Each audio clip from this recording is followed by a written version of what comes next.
بسم اللہ الرحمن الرحیم۔ معزز ناظرین، السلام علیکم ورحمۃ اللہ وبرکاتہ۔ حضرت علی رضی اللہ تعالی عنہ نے اپنی بیٹیوں کی شادی حضرت جعفر بن ابی طالب کے بیٹوں سے طے فرمائی تھی۔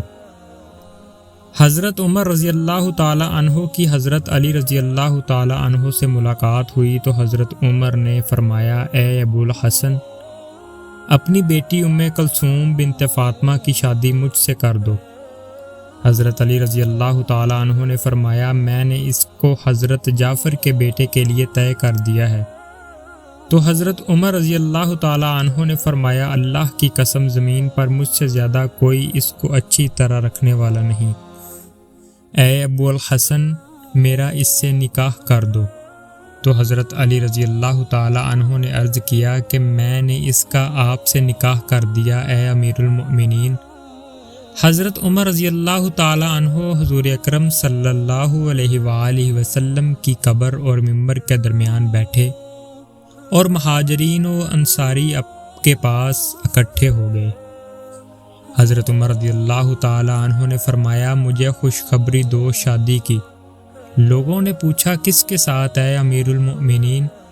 فرمایا، ام کلثوم کے ساتھ۔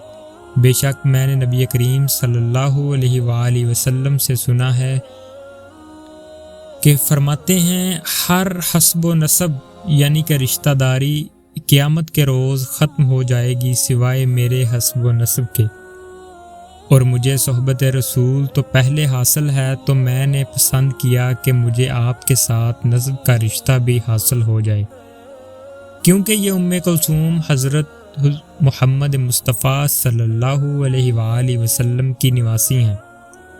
پھر حضرت عمر رضی اللہ تعالی عنہ کے ہاں ام کلثوم سے یہ اولاد پیدا ہوئی، زید بن عمر، رقیہ بنت عمر اور زید بن عمر ہی ہیں، جنہوں نے سمرت بن جندب کو حضرت معاویہ رضی اللہ تعالی عنہ کے پاس تمانچہ مارا تھا جب انہوں نے حضرت علی رضی اللہ تعالی عنہ کی شان گھٹائی تھی۔ وما علینا الا البلاغ المبین۔ شکریہ۔